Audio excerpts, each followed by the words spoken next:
নমস্কাৰ মৰমৰ ছাত্ৰ ছাত্ৰীসকল, সম্পূৰ্ণ শিক্ষা ইউটিউব চেনেলটোলৈ তোমালোকক স্বাগতম জনাইছোঁ। আজি আমাৰ ভিডিঅ'ৰ মূল বিষয়বস্তু হৈছে কেইটামান বিশেষ সংখ্যাৰ সৈতে পৰিচয়। সেই সংখ্যাকেইটা হৈছে স্বাভাৱিক সংখ্যা, পূৰ্ণ সংখ্যা, অখণ্ড সংখ্যা, ধনাত্মক অখণ্ড সংখ্যা আৰু ঋণাত্মক অখণ্ড সংখ্যা। মই সংখ্যাৰ ওপৰত আগতেও কেইটামান ভিডিঅ' বনাইছিলোঁ। যদি তোমালোকে চোৱা নাই তেতিয়াহ'লে মোৰ প্লে ষ্টৰত যাই চেক কৰিলে বা বিচাৰিলে সেই ভিডিঅ'বিলাক পাবা। গতিকে তাত গৈ তোমালোকে চাই ল'ব পাৰিবা আৰু তাৰ পৰা তোমালোকক যিবিলাক সংখ্যাৰ বিষয়ে জানিবলগীয়া আছে সেই কথাবিলাক জানিব পাৰিবা। সন্ধিয়া কোনোবা এজনে কমেণ্ট কৰিছিল যে অখণ্ড সংখ্যা ক'ত। তাৰমানে মোৰ আগৰ এটা ভিডিঅ' তেওঁ চাইছে নিশ্চয়, সেইটোত মানে যৌগিক সংখ্যা, মৌলিক সংখ্যা সেইবিলাক দিয়া আছিল, কিন্তু তাত অখণ্ড সংখ্যা মানে দিয়া হোৱা নাছিল, অখণ্ড সংখ্যাৰ বিষয়ে দিয়া হোৱা নাছিল। আৰু সেই মৰ্মে মই তেওঁক কমেণ্টত ৰিপ্লাই কৰিছিলোঁ যে অলপ পিছত ভিডিঅ'টো বনাই দি আছোঁ, তুমি গৈ চাই ল'বা। আৰু সেইবাবে মই এই ভিডিঅ'টো তৈয়াৰ কৰিবলগীয়া হ'ল। তোমালোকে যদি মোৰ চেনেলটো ছাবস্ক্ৰাইব কৰা নাই প্লিজ ছাবস্ক্ৰাইব কৰি ল'বা আৰু লগতে কাষতে থকা বেল আইকনটো দবাই দিবলৈ নাপাহৰিবা। এতিয়া ব'লা আমি ভিডিঅ'টো আৰম্ভ কৰোঁ। প্ৰথমতে লৈছোঁ মই স্বাভাৱিক সংখ্যা। স্বাভাৱিক সংখ্যা কোনবিলাক কয়? যিবিলাক সংখ্যা আমি গণিবৰ কাৰণে ব্যৱহাৰ কৰোঁ, অৰ্থাৎ গণনা কৰিবলৈ সদায় একৰ পৰা ব্যৱহাৰ কৰা হয়। একৰ পৰা ঊৰ্ধ্বতম তুমি যিমানলৈকে যোৱা সেই আটাইবিলাক সংখ্যা মানে কি হ'ব? স্বাভাৱিক সংখ্যা হ'ব।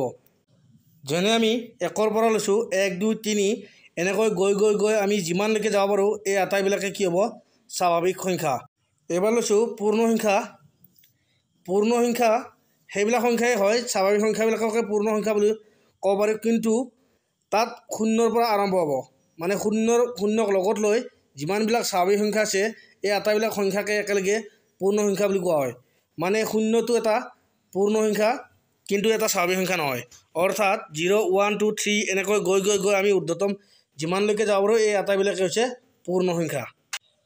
এইবাৰ লৈছোঁ অখণ্ড সংখ্যা। অখণ্ড সংখ্যা সেইবোৰ সংখ্যাক কোৱা হয় যিবোৰ সংখ্যাৰ কোনো ধৰণৰ ভগ্নাংশ নাথাকে। অৰ্থাৎ ইয়াত ধনাত্মক আৰু ঋণাত্মক দুয়োটা সংখ্যাই থাকে অখণ্ড সংখ্যাত, কিন্তু ভগ্নাংশ আকাৰত নাথাকে। যেনেকুৱা 1/2 বা 3/5 বা 5/3 এনেকুৱা ধৰণৰ কোনো সংখ্যা অখণ্ড সংখ্যাত থাকিব নোৱাৰে। গতিকে তোমালোকে মনত ৰাখি থ'বা যে ভগ্নাংশ হ'লে সেইটো সংখ্যা কিন্তু অখণ্ড সংখ্যা নহয়। এইবাৰ আহিছোঁ ধনাত্মক অখণ্ড সংখ্যা। অৰ্থাৎ আমি যে সংখ্যা গণনা কৰিবৰ কাৰণে বা সংখ্যা ৰেখা ব্যৱহাৰ কৰোঁ, সেই সংখ্যা ৰেখাৰ যিবিলাক সংখ্যা সোঁফালে থাকে সেই সংখ্যাবিলাকক ধনাত্মক অখণ্ড সংখ্যা বোলে। অৰ্থাৎ 0ৰ পৰা আৰম্ভ কৰি +1, +2, +3 এনেকৈ আমি যিমান যাওঁ সেই আটাইবিলাক হ'ব ধনাত্মক অখণ্ড সংখ্যা।